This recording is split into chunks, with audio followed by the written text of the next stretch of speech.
London, 1822. Bookseller. Richard Carlyle has been free for 11 days, and he already knows he's going back to prison. His crime? Selling a book the government ruled blasphemous. His fix? A wooden box with a dial and a coin slot bolted to his shop window. Turn the dial, drop in a coin, a banned book falls out. No clerk, no conversation, no crime, or so he hopes. That box was a vending machine. Its story doesn't start with Carlyle. It starts 2,000 years earlier, inside a temple in Roman Egypt. The setting is Alexandria in Roman Egypt, somewhere around the year 50 of the Common Era.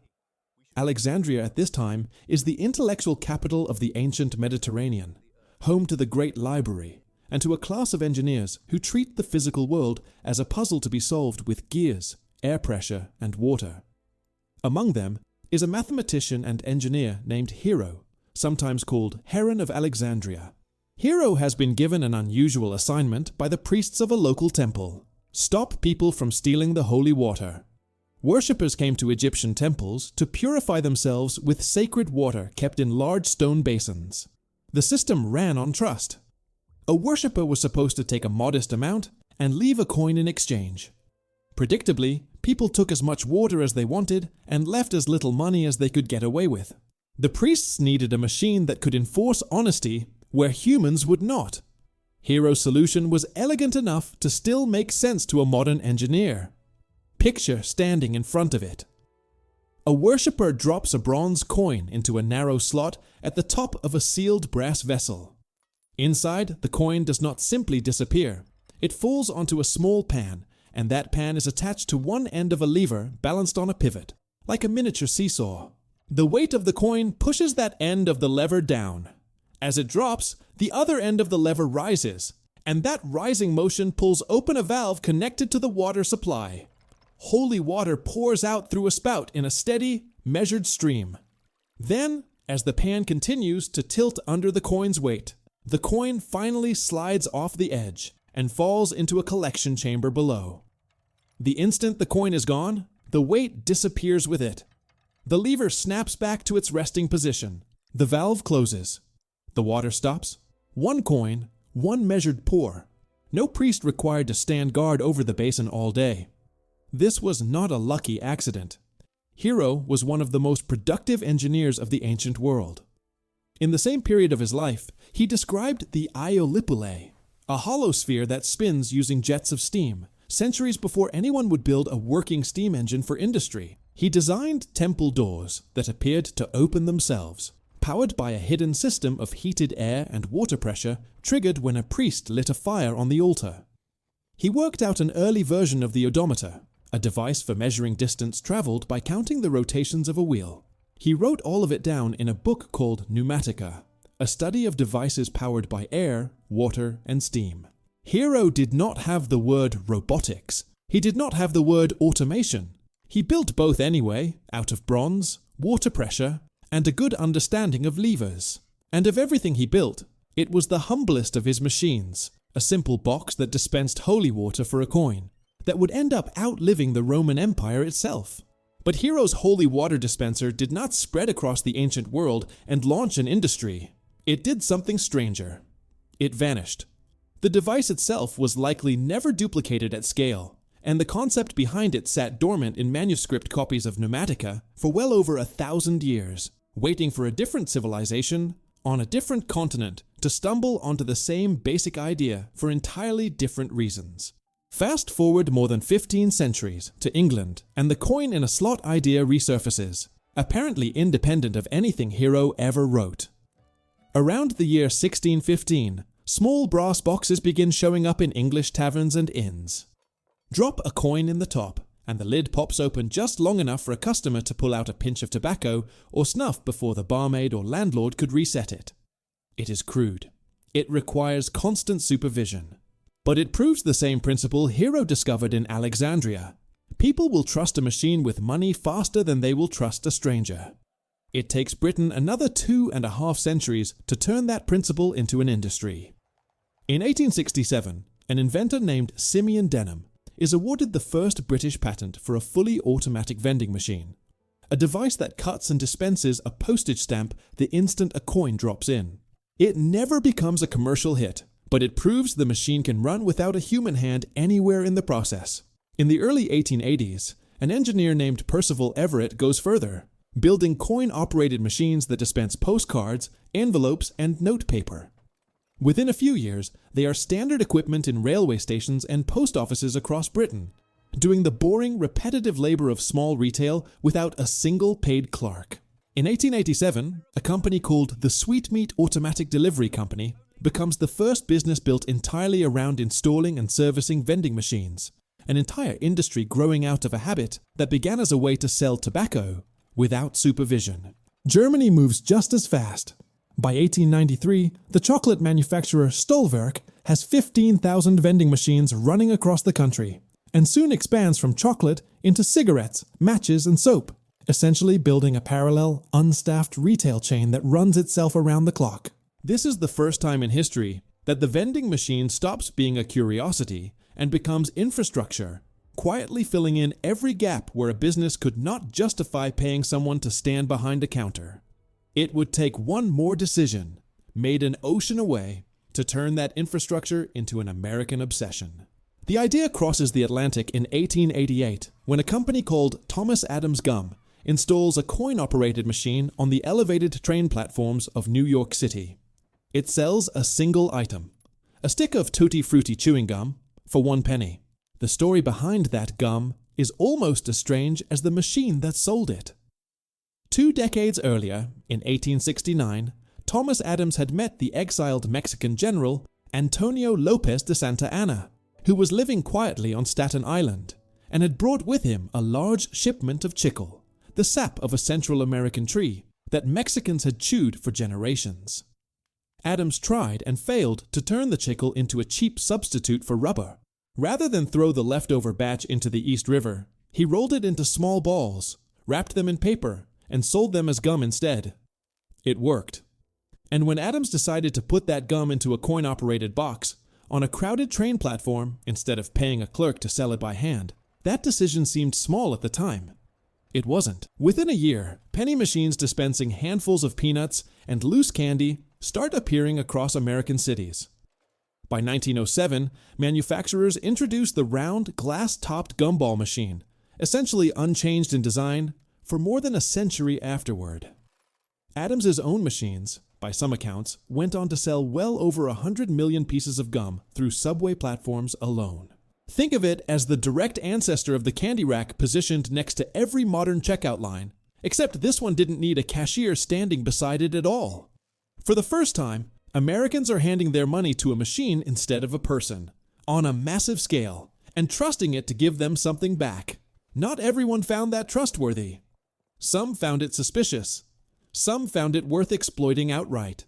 Carlyle's book machine, the one from our opening scene, deserves its full story here.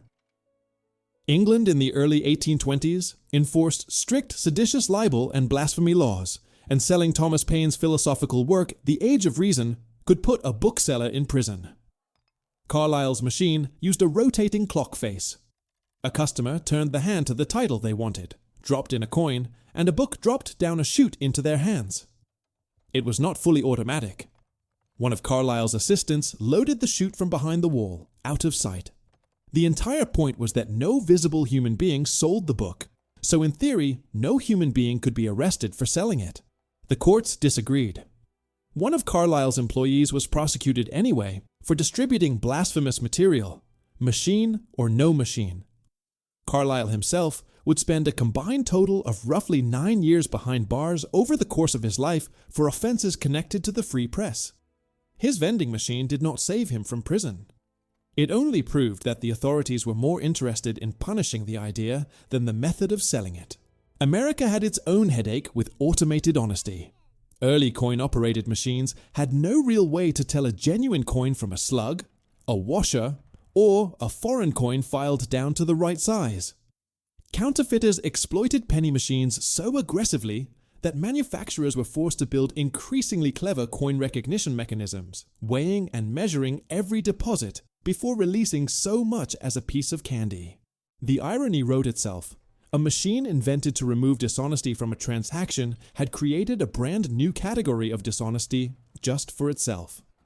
Even Horn and Hardart, when they opened their first automat in Philadelphia in 1902, ran into quiet resistance. Some diners were uneasy about eating a meal that no visible cook or waiter had prepared in front of them. Newspapers of the era leaned into the novelty, calling it a waiterless restaurant, half marveling and half unsettled by a dining room where you never had to speak to another human being to eat a hot meal. None of that resistance lasted. Within a generation, the very thing people distrusted, a machine standing between them and another human, would become the whole point. The turning point splits into two very different stories, and both are true. The first is a story of unlikely champions.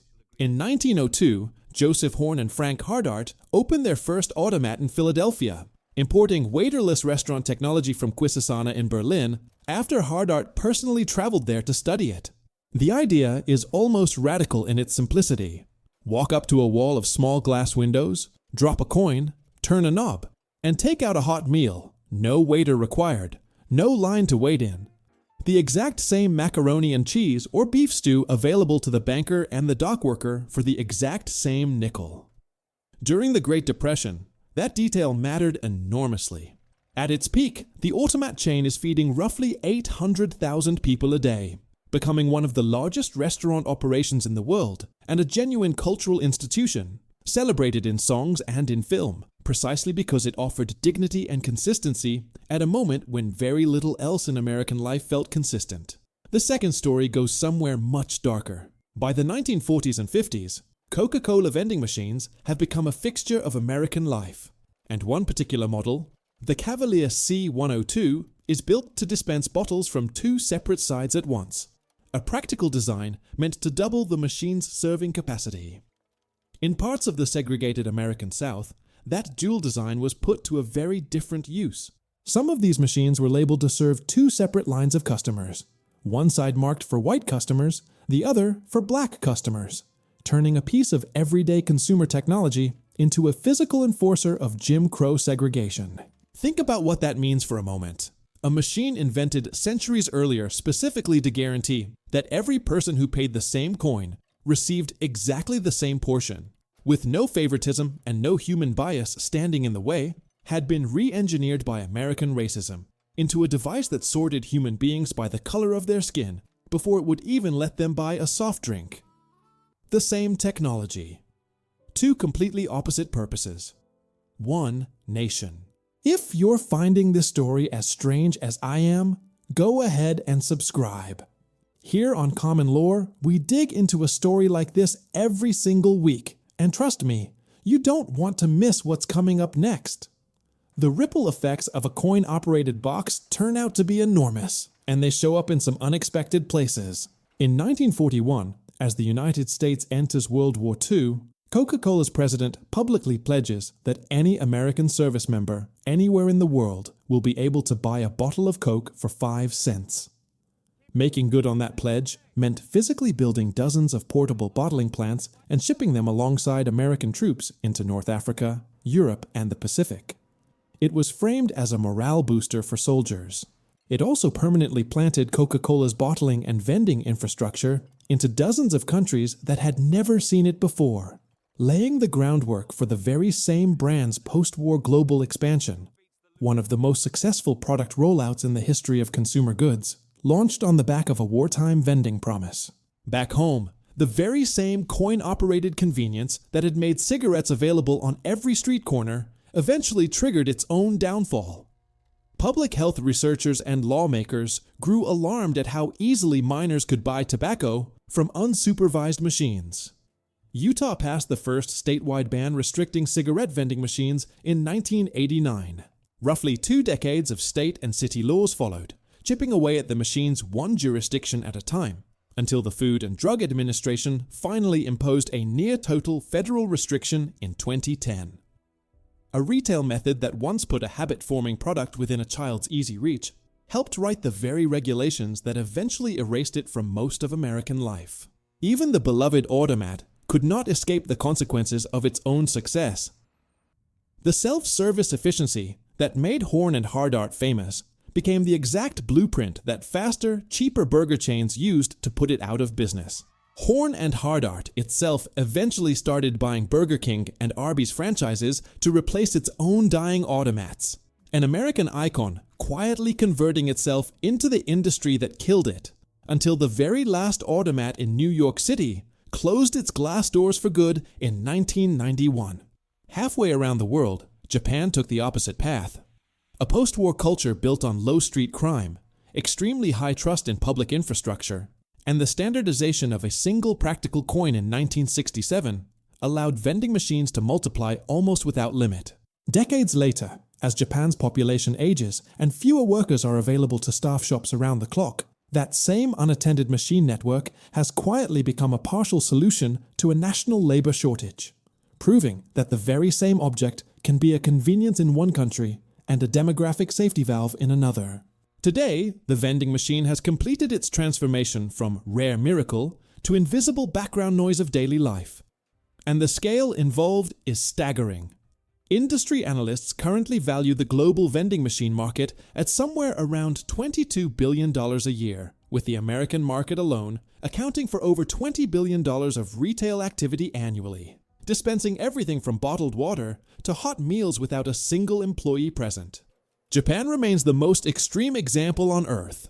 At its peak, the country maintained more than 5 million vending machines, roughly one machine for every 23 residents, selling everything from hot canned coffee to fresh eggs, umbrellas, neckties, and even hot bowls of ramen, all from the sidewalk.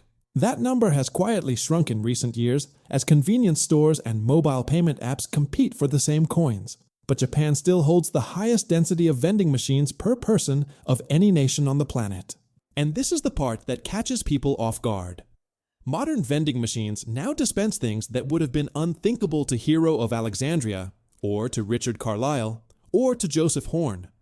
In cities including New York, Las Vegas, and Dubai, a company called Gold2Go operates armored, camera-guarded vending machines that dispense small bars of real gold, with the price automatically updating every 2 minutes to track the live market. In 2013, the online retailer Carvana opened what it called the country's first car vending machine in Atlanta, a glass structure that dispenses an actual automobile after a customer inserts a custom coin, an idea that has since grown into 12-story glass towers holding dozens of cars at a time. And here is one more fact worth sitting with. According to the United States Consumer Product Safety Commission, vending machines have been directly responsible for an average of 2 to 3 deaths a year in America, almost all of them caused by someone rocking or tipping a machine hard enough to free a stuck snack, only to be crushed underneath several hundred pounds of falling metal and glass.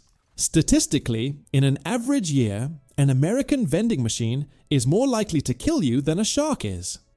2,000 years after Hero built a device to stop people from cheating a temple out of holy water, people are still losing their lives trying to cheat a machine out of a bag of chips.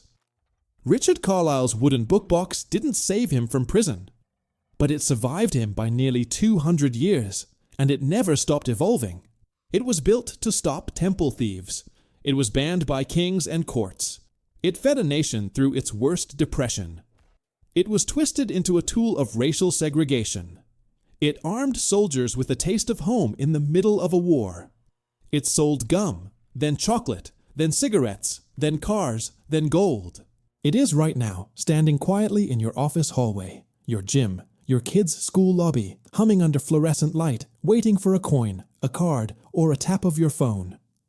You have probably walked past one today without a single thought. That is, in the end, the strangest part of this story. The most successful machines in human history are not the ones we marvel at. They are the ones we stop noticing entirely, the ones that quietly convinced us, coin by coin, cup by cup, that trusting a box more than a stranger was simply how the world worked. Hero of Alexandria built that trust for a god. We have been paying into it ever since. If this story caught you off guard, subscribe to Common Lore and tell me in the comments which part of the vending machine's history surprised you the most. And leave a like so more people can stumble onto this story too.